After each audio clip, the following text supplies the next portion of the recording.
आज अंबाबाईच्या मंदिराचं सुशोभीकरण या ठिकाणी अमितभाईंच्या शुभ हस्ते झालेलं आहे.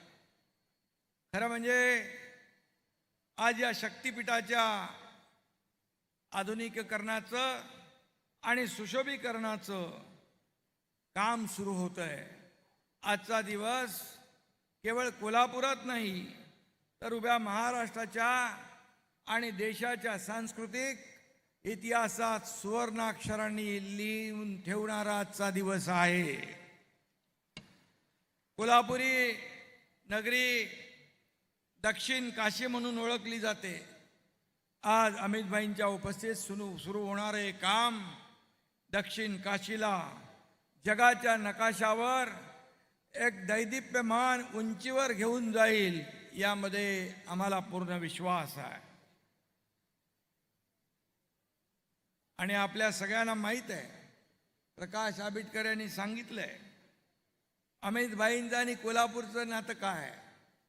अमित भाई कोल्हापुर के दामाद हैं, इसलिए कोल्हापुर वासियों को पूरा विश्वास है कि महालक्ष्मी मंदिर के सुशोभीकरण के बाद अमित भाई की गृहलक्ष्मी भी प्रसन्न होगी. म्हणजे आपल्या भाभीजी. अरे अमित भाईंचं प्रेम किती वेळा कोल्हापूरला आले ते, आणि या कोल्हापूरच्या प्रेमापोटी ते येतात. आदरणीय प्रधानमंत्री नरेंद्र मोदी जी के नेतृत्व में देश में एक सांस्कृतिक पुनरुत्थान चल रहा है. काशी विश्वनाथ कॉरिडोर हो, भव्य अयोध्या धाम हो, उज्जैन के महाकाल हो, भारत ने अपनी आत्मा को फिर से पहचाना है. मोदी जी की नीति है विकास भी और विरासत भी.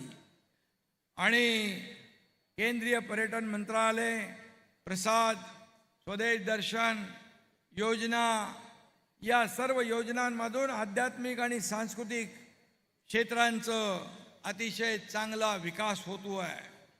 आणि म्हणूनच देशाला 12 वर्ष, मोदीजींच्या प्रधानमंत्री पदाला 12 वर्ष झाली. एक यशस्वी आणि लोकप्रिय प्रधानमंत्री म्हणून त्यांनी आपल्या देशाचा गौरव 7 समुद्रा पलीकडे पोहोचवला. आणि त्यामध्ये अमित भाई देखील त्यांच्या पाठीशी सावलीसारखे उभे राहिले. हा देखील एक इतिहास आहे. आणि म्हणून महालक्ष्मी मंदिराचं जे आज सुशोभीकरण होतंय त्याला एक आगळा वेगळा इतिहास आहे. आणि म्हणून मगाशी सांगितलं की देशातल्या जनतेला एक सुरक्षित भावना मनामध्ये निर्माण होते. आणि त्याचबरोबर आतंकवादी आणि नक्षलवाद्यांच्या छातीमध्ये आणि पोटामध्ये भीतीचा गोळा येतो, तो या आपल्या अमितभाई शाह यांच्या कर्तृत्वामुळे. काश्मीरचं 370 कलम हटवण्याचं काम अमितभाईंनी केलं मोदीजींच्या मार्गदर्शनाखाली. आणि त्यांनी सांगितलं होतं या संपूर्ण देशातला नक्षलवाद 2026 पर्यंत पूर्ण त्याचा खात्मा केला जाईल. तो देखील अमितभाईंनी नक्षलवाद संपून टाकण्याचं काम या ठिकाणी केलेलं आहे. महाराष्ट्र, गडचिरोली आणि संपूर्ण देश नक्षल मुक्त करण्याचं काम अमितभाईंनी केलं आहे. आणि जे ते बोलतात ते करून दाखवतात, ही त्यांची ख्याती आहे. एकदा शब्द दिला की शब्द म्हणजे पत्थर की लकीर आहे. आणि एखाद्याच्या मागे उभं राहण्याचा निश्चय केला, त्याच्या पाठीशी पहाडासारखे उभं राहण्याचं कामही ते करतात. हा त्यांचा एक आगळा वेगळा स्वभाव आहे. आणि म्हणून त्यांनी गृहमंत्री म्हणून अतिशय उत्तम काम केलं.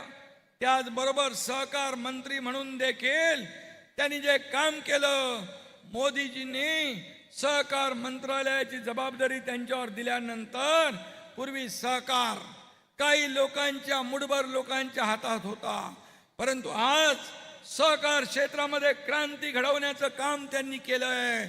आज सहकार बिना नाही उद्धार, आणि हा सहकार शेवटच्या माणसापर्यंत पोहोचला पाहिजे यासाठी त्यांनी सहकार क्षेत्रात आमूलाग्र बदल घडवले, क्रांती घडवली. हा सर्वसामान्य माणसाला याचा फायदा झाला पाहिजे हे त्यांनी पाहिलं.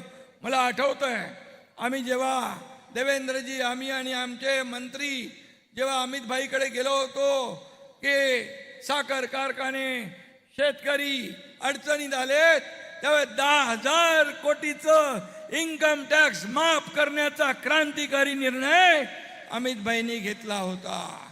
आता देखील आम्ही गेलो होतो, त्यावेळेस देखील इथेनॉल असेल, जे जे बाय प्रॉडक्ट असतील त्यांना सगळ्यांना न्याय देण्याचा निर्णय देखील त्यांनी घेतला. पॅक्सला मजबूत केलं, अगदी शेवटच्या घटकापर्यंत हा फायदा न्याय गेला पाहिजे यासाठी त्यांनी मोठं क्रांतिकारी पाऊल उचललेलं आहे. आणि म्हणून मी त्यांचं मनापासून अभिनंदन या ठिकाणी करतो.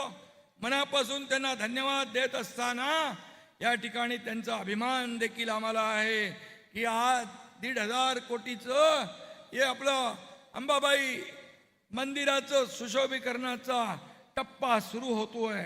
आणि महाराष्ट्र राज्य देखील या ठिकाणी जसं आपले आदरणीय प्रधानमंत्री देखील या ठिकाणी देशातल्या मंदिरांचं पुनर्जीवन, सुशोभीकरण करतायत, तसं या राज्यामध्ये देखील अनेक मंदिरांचं, देवस्थानचं, तीर्थस्थानचं या ठिकाणी विकास से विरासत ही आपली विरासत आहे. जसं अयोध्याचं राम मंदिर कुणालाही वाटलं नव्हतं अयोध्येचं राम मंदिर होईल, परंतु राम मंदिर देखील झालं, हा देखील इतिहास आहे. आणि म्हणून मी आपल्याला एवढंच सांगतो की या संपूर्ण देशामध्ये जे आपली तीर्थक्षेत्र आहे त्याचा विकास होतोय, आपली संस्कृती, आपली परंपरा जोपासली जाते आहे, आपली संस्कृती परंपरा पुढे नेण्याचं काम होतंय. तसंच मोदीजी आणि अमित भाईंच्या मार्गदर्शनाखाली या राज्यात देखील आपली तीर्थक्षेत्र, आपली प्राचीन मंदिरं, आपले गडकोट किल्ले त्यांचं पुनरुत्थान, त्यांचं सुशोभीकरण, त्यांचं संरक्षण, त्यांचं जतन करण्याचं काम महायुती सरकार या ठिकाणी करतोय. आणि म्हणून मी अमित भाईंना पुन्हा एकदा मनापासून धन्यवाद देतो की आपण कोल्हापूरमध्ये आल्यानंतर एक वेगळं भावनिक नातं या ठिकाणी कोल्हापूरवासियांना पाहायला मिळतंय. आणि म्हणून मी आपल्याला अमित भाई आपको बहुत बहुत धन्यवाद देना चाहता हूँ. महाराष्ट्र में जब जब आप आते हो और ऐसे जो काम है उसका भूमि पूजन होता है, लोकार्पण होता है, इससे हमें ऊर्जा मिलती है, प्रेरणा मिलती है और हमें काम करने की ताकद मिलती है. आणि म्हणून मी आपल्याला धन्यवाद देतो. या ठिकाणी अमित भाई जाते जाते 2 पंक्तियां कहता हूँ. जनता की हर मांग आपने पूरी कर दी है, जनता की हर मांग आपने पूरी कर दी है, रुके हुए हर काम को रफ्तार दी है. आपकी बदौलत या विकास की पंचगंगा बहेगी, आपके बदौलत या विकास की पंचगंगा बहेगी. माँ अंबाबाई मंदिर का नवनिर्माण एक नई मिसाल बन जाएगी. धन्यवाद. कोल्हापूर जिल्ह्यातील सर्वच अचूक घडामोडींसाठी डिजिटल कोल्हापूरच्या सर्वच प्लॅटफॉर्मला लाईक, फॉलो, सबस्क्राईब करा.